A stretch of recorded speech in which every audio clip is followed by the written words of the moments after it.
Kita tengok Honda. Oh, baik. Owner siapa owner? Owner tu bang. Nak interview sikit. Tanya owner. Bang, tanya-tanya sikit boleh? Boleh?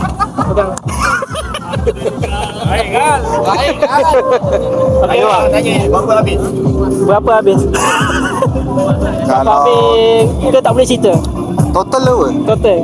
Untuk ni setup enjin je. Untuk setup enjin 50. 50. Oh, kencang weh. Okey bang, boleh cerita satu-satu apa yang abang tukar?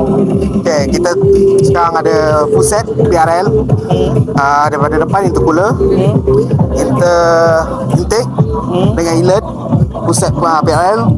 Lepas tu tank original PRL juga. Yang ni tank kat bawah? Ni untuk coolant. Oh, cooler. Cooler lah. Okey. Okay, lepas tu bar, stick bar. So set GS Racing. Sorry. Ni. Ni GS Titanium. Oh, tongkat ni? Tongkat ni. Oh. Tutup. Ni. Ni set JS Racing kan? Ya betul. GS Titanium. Titanium. Ya. Okey. So cover engine. Untuk ECU punya cover. Dompet dah tukar. Dompet dah tukar. Sekarang full system lah. Full system.